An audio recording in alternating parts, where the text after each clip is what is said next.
ناداروں کو علم کے موتی آقا نے انمول دیے۔ یا رب لک الحمد کما ینبغی لجلال وجہک وعظیم سلطانک۔ الحمدللہ رب العالمین والصلاة والسلام علی رسولہ الکریم۔ ربنا لا تزغ قلوبنا بعد اذ ہدیتنا ہب لنا من لدنک انک انت الوہاب۔ یا مقلب القلوب ثبت قلوبنا علی دینک۔ سبحانک لا علم لنا الا ما علمتنا انک انت العلیم الحکیم۔ رب اشرح لی صدری ویسر لی امری واحلل عقدۃ من لسانی یفقہوا قولی۔ فاعوذ باللہ من الشیطان الرجیم، بسم اللہ الرحمن الرحیم۔ السلام علیکم، کیسے ہیں آپ سب؟ یقیناً آپ سب خیریت سے ہوں گے۔ ہاں، اور ایک بات مجھے آپ یہ بتائیے کہ جب جو کچھ ہم پڑھتے ہیں آپ ان کو یاد کرتے ہیں یا نہیں؟ اور ان کو یاد کرنے کے لیے میں نے آپ کو ایک دعا بھی بتائی تھی، رب اشرح لی صدری ویسر لی امری واحلل عقدۃ من لسانی یفقہوا قولی، جو کہ میں آپ کی آسانی کے لیے اس پروگرام کے سٹارٹ میں ہمیشہ پڑھا کرتی ہوں۔ اور ایک اور دعا جو میں نے آپ کو بتائی تھی کہ رب زدنی علما، اے ہمارے رب ہمارے علم میں اضافہ فرما۔ یقیناً آپ پڑھتے ہوں گے، کیونکہ اس کے پڑھنے کا فائدہ یہ ہوگا کہ آپ جو کچھ بھی پڑھتے ہیں یا سنتے ہیں وہ آپ کو یاد ہو جائے گا۔ اور آپ صلی اللہ علیہ وسلم ایک بات کہا کرتے تھے، آپ صلی اللہ علیہ وسلم کہا کرتے تھے کہ مجھے اندیشہ ہے اور مجھے ڈر ہے کہ کہیں میری امت دنیا کی خواہشات میں اور دنیاوی معاملات کی توقعات میں اتنی آگے نہ بڑھ جائے کہ پھر وہ اسی میں لگ جائے، یعنی ان مسئلوں کو حل کرنے میں، یا لوگوں سے توقعات یا دنیا سے اتنی وابستہ کر لے کہ پھر وہ اسی میں الجھ جائے۔ اور پھر آپ صلی اللہ علیہ وسلم نے اس کے بعد کیا فرمایا کہ آخرت بھی کچھ کر چکی ہے اور دنیا بھی، یعنی دنیا جو ہے اپنے خاتمے کی طرف جا رہی ہے اور آخرت آنے والی ہے۔ آپ صلی اللہ علیہ وسلم نے کتنی عظیم بات بتائی۔ اور دنیاوی معاملات میں بھی اب دیکھیے کہ جتنی زیادہ ہم لوگوں سے توقعات رکھیں گے اتنی زیادہ ہمیں مایوسی ہوگی۔ بہت سارے مقامات پہ ایسا ہوتا ہے، ہم بہت سے لوگ کہتے نظر آتے ہیں کہ ہمیں فلاں شخص سے یہ توقع نہیں تھی۔ وہ کب ہوتا ہے؟ جب ہم انسانوں سے توقعات وابستہ کرنا شروع کر دیں، اور پھر کیا ہوگا کہ ہم اس میں اتنے الجھ جائیں گے کہ پھر ہم انہی مسئلوں میں الجھ کر رہ جائیں گے، جبکہ ہماری سوچ، ہماری کوشش کیا ہونی چاہیے کہ ہم اپنی تمام توقعات جو ہیں اللہ تعالیٰ سے وابستہ کریں۔ میرے کسی مسئلے کا حل اگر کسی کے پاس ہے تو وہ میرا رب ہے۔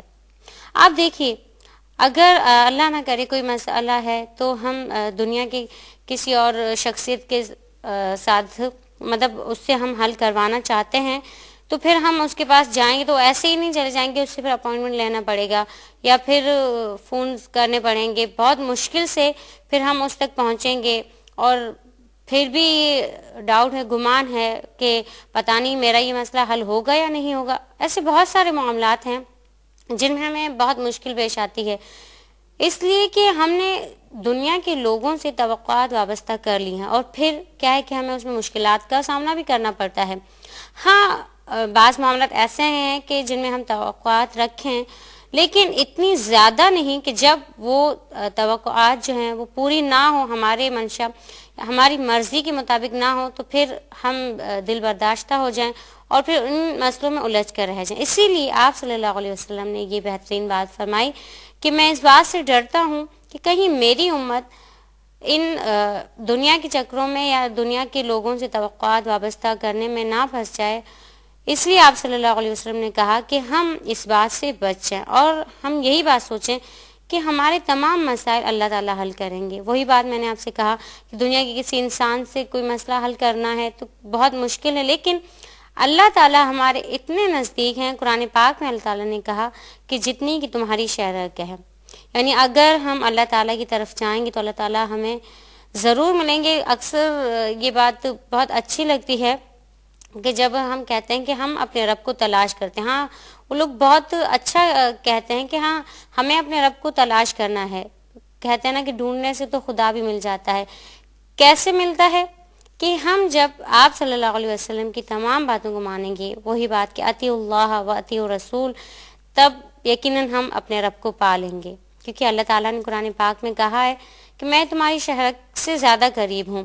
اور ایک مبارک حدیث میں آپ صلی اللہ علیہ وسلم نے کہا کہ جو انسان جب تک دین کے احکامات پر عمل کرتا رہتا ہے، یعنی آپ صلی اللہ علیہ وسلم کی باتوں پر عمل کرتا رہتا ہے، اس کے دل پر اللہ تعالیٰ کا ہاتھ رہتا ہے، یعنی اللہ تعالیٰ اس کے ساتھ ہوتے ہیں۔ جیسے ہی وہ ان کاموں کو چھوڑتا ہے، آپ صلی اللہ علیہ وسلم کی سنت کو چھوڑتا ہے، آپ صلی اللہ علیہ وسلم کی احادیث مبارکہ کو نہیں مانتا ہے، اگنور کرتا ہے، تو پھر اس پر ایک شیطان مسلط کر دیا جاتا ہے، اور پھر وہ شیطان کہتا ہے کہ اب یہ انسان میرے ہاتھ میں ایک کھلونے کی مانند ہے، یعنی میں اس کو جیسے چلاؤں۔ پہلے تو جب ہم عمل کر رہے تھے دین کے معاملات پر، آپ صلی اللہ علیہ وسلم کی باتوں پر، تب ہم اللہ تعالیٰ ہمارے ساتھ تھے، ہم حفاظت میں تھے، اور جیسے ہی ہم نے وہ تمام نیک اعمال کرنا چھوڑ دیے تو پھر کیا ہے کہ شیطان مسلط ہو جائے گا، اور یقیناً ہم میں سے کوئی یہ نہیں چاہے گا کہ اللہ تعالیٰ ہمارے ساتھ نہ ہوں، ہم یہی چاہیں گے کہ اللہ تعالیٰ ہمارے ساتھ ہوں۔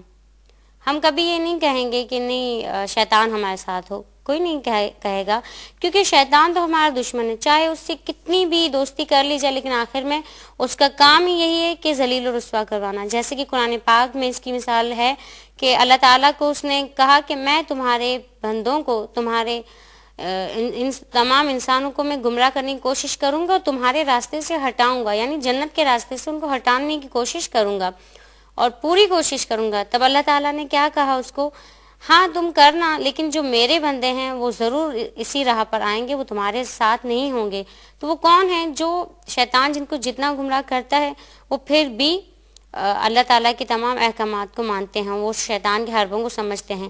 ہم شیطان کے حربوں کو کب سمجھیں گے؟ جب ہم صحیح معنی میں قرآن پاک کو پڑھیں گے اور آپ صلی اللہ علیہ وسلم کی تمام باتوں کو پڑھیں گے، سنیں گے اور پھر اس پر عمل بھی کریں گے۔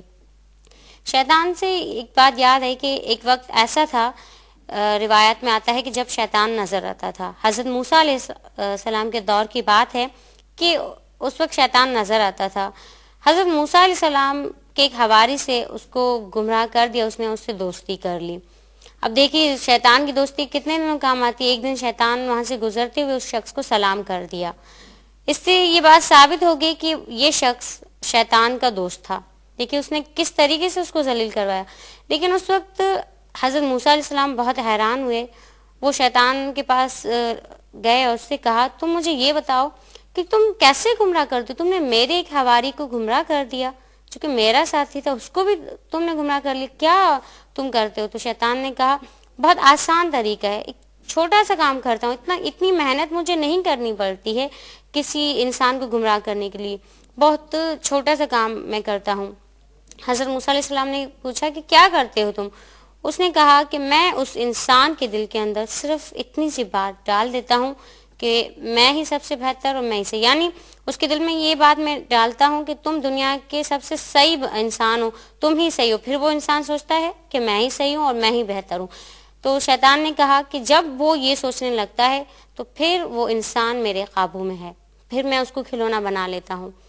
دیکھیے کتنی بڑی بات ہے۔ آج ہم اگر اس بات کو سوچ لیں اور بہت ساری باتیں ہمیں یاد آئیں گی کہ شیطان نے کن مواقع پر ہمیں کس طرح گمراہ کیا تھا۔ آئیے بچوں اب ہم حدیث پڑھتے ہیں آج کی، جیسا کہ ہمارا یہ پروگرام اسی چیز کو ہم لے کر بڑھ رہے ہیں کہ ہم آپ صلی اللہ علیہ وسلم کی باتوں کو آپ تک پہنچائیں اور پھر انشاءاللہ ہم اس پر عمل بھی کریں تاکہ ہم شیطان کے ہاتھ کا کھلونا نہ بنے۔ ہمارا مقصد بھی یہی ہے۔ آئیے بچوں آج کی ہم حدیث پڑھتے ہیں اور اس حدیث کی راویہ ہماری ماں ام المؤمنین حضرت عائشہ رضی اللہ عنہا ہیں۔ حضرت عائشہ رضی اللہ تعالی عنہ حضرت ابوبکر صدیق رضی اللہ تعالی عنہ کی صاحبزادی ہیں اور آپ رضی اللہ عنہ آپ صلی اللہ علیہ وسلم کی زوجہ محترمہ بھی ہیں۔ ان سے آپ صلی اللہ علیہ وسلم نے ہجرت سے 2 سال پہلے حضرت خدیجہ کے انتقال کے بعد نکاح کیا تھا اور آپ رضی اللہ عنہ کا لقب طاہرہ اور حمیرہ ہے، اور تقریباً اندازے کے مطابق آپ رضی اللہ عنہ سے 2210 احادیث مروی ہیں اور آپ ہی کی بدولت ہمارے پاس بہت زیادہ ایسی احادیث ہیں جو آپ صلی اللہ علیہ وسلم کی زندگی سے تعلق رکھتی تھیں، ہم تک پہنچی ہیں۔ اس کے علاوہ تفاسیر میں بھی، فقہ میں بھی آپ رضی اللہ تعالی عنہ نے بہت ذخیرہ چھوڑا ہے امت کے لیے۔ بہت ہم پر یہ بڑا احسان ہے ان کا کہ انہوں نے آپ صلی اللہ علیہ وسلم کی زندگی کے وہ باتیں بتائیں کہ جن پر ہم عمل کر کے دنیا اور آخرت کی کامیابی حاصل کر سکتے ہیں۔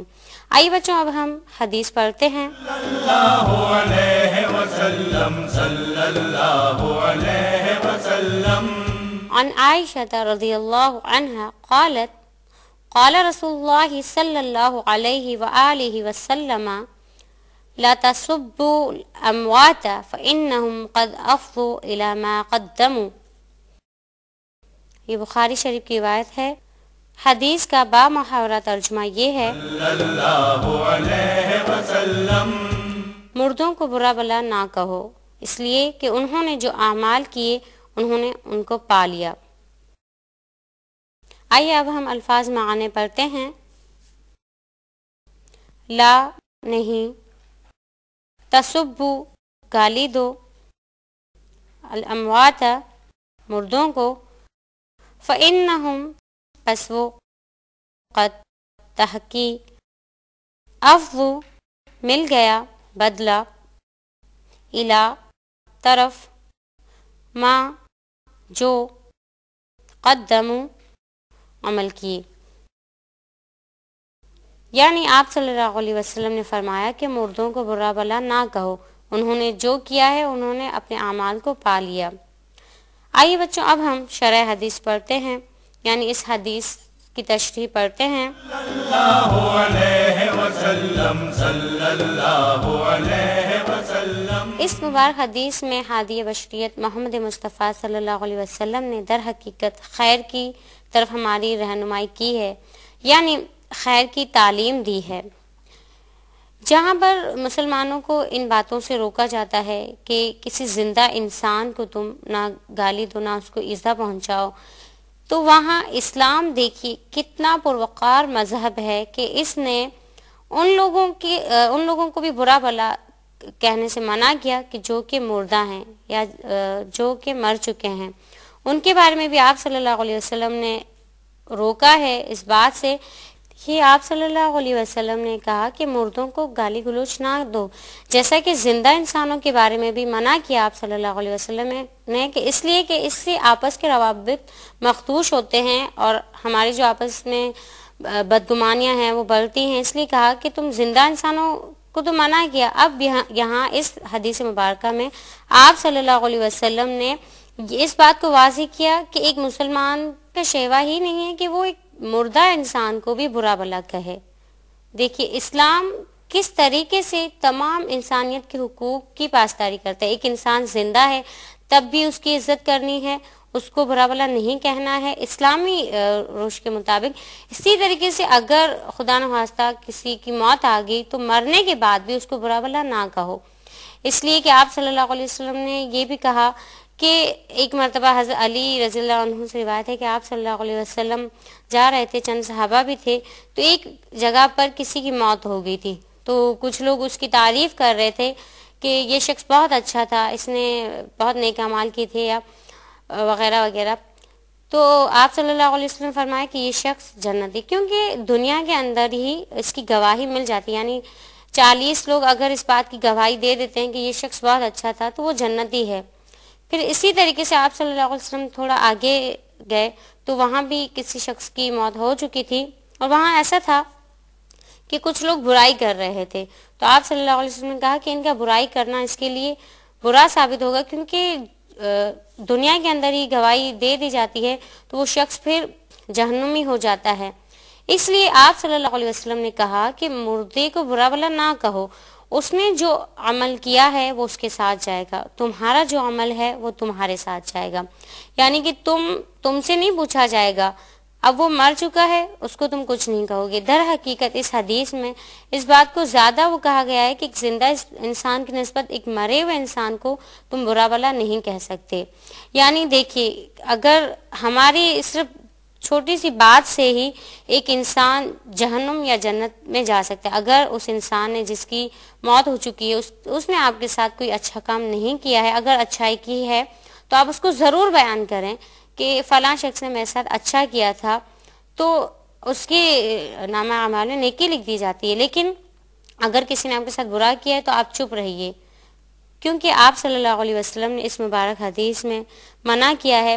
کیونکہ اسلامی جو اقدار ہیں بہت عظیم ہیں، بہت اعلیٰ ہیں، کہ ایک مسلمان کو گوارا نہیں کہ وہ دوسرے مسلمان کی حرمت کو پامال کرے، چاہے وہ زندہ ہو یا چاہے وہ مر چکا ہو. اور آج کل جب ہم دیکھتے ہیں، اب ہم اس حدیث کو جب آج کے دور کے مطابق دیکھتے ہیں تو بہت افسوس سے کہنا پڑتا ہے کہ بہت ساری جگہوں پر جہاں اور لوگوں کے بارے میں غیبت کی جاتی ہے، وہاں مردوں کے بارے میں بھی غیبت کی جاتی ہے. زندہ انسان کے بارے میں اگر ہم کچھ کہیں گے تو اگر اس کو پتہ چلے گا تو وہ ہم سے پوچھ سکتا ہے، لیکن ایک مرا ہوا انسان جبکہ ہمیں پتہ ہے کہ وہ ہم سے اس بارے میں پوچھ نہیں سکتا ہے تو پھر ہمیں اس کی برائی نہیں کرنی چاہیے. لیکن آج افسوس کے ساتھ کہنا پڑتا ہے کہ بہت سارے لوگ بہت برائیاں کرتے ہیں مرے ہوئے لوگوں کی بھی، کہ فلاں شخص ایسا تھا، وہ اس نے میرے ساتھ ایسا کیا تھا، یا ایون کہ اگر ان کے ساتھ بھی برا نہیں کیا ہوتا تب بھی وہ کہتے ہیں کہ ہاں فلاں شخص نے اس تیسرے شخص کے ساتھ اس کا نام لے کے کہا جاتا ہے کہ اس طرح کیا تھا، جبکہ ہم نے دیکھا نہیں ہوتا، ہم گواہ نہیں ہوتے. آج کل یہ دیکھا گیا کہ ایسی شخصیات جو مطلب بہت نامی گرامی ہیں ان کے ساتھ لوگ ملے نہیں ہیں، پھر بھی ان کے بارے میں باتیں ہوتی رہتی ہیں، یہاں تک کہ ان کے مرنے کے بعد بھی ان کے بارے میں باتیں ہوتی رہتی ہیں کہ فلاں شخص جو ہے وہ ایسا تھا، فلاں شخص جو برائیاں کرتے ہیں. تو اسی لیے آپ صلی اللہ علیہ وسلم نے اس بات سے روکا ہے. اور دیکھیے دین اسلام جو ہے کتنا پر حکمت ہے. آج ہم دیکھتے ہیں کہ ہمارا دین انسانی جذبات کی کس طرح عکاسی کرتا ہے. ایسا کوئی دین نہیں ہوگا کہ جو اس طرح انسانی جذبات کا خیال رکھے. ہاں یہ اس لیے بھی کہا گیا کہ ایسا ہو سکتا ہے کہ اگر آپ کسی مردے انسان کو، مرے ہوئے انسان کو آپ برا بلا کہہ رہے ہیں اور اس کا کوئی عزیز ہے تو اسے بھی تکلیف ہو سکتی ہے اس طریقے سے. تو اس طریقے سے دوہرا گناہ ملے گا، جس طریقے سے دوہرا اجر ہوتا ہے اس طریقے سے دوہرا گناہ کس لحاظ سے؟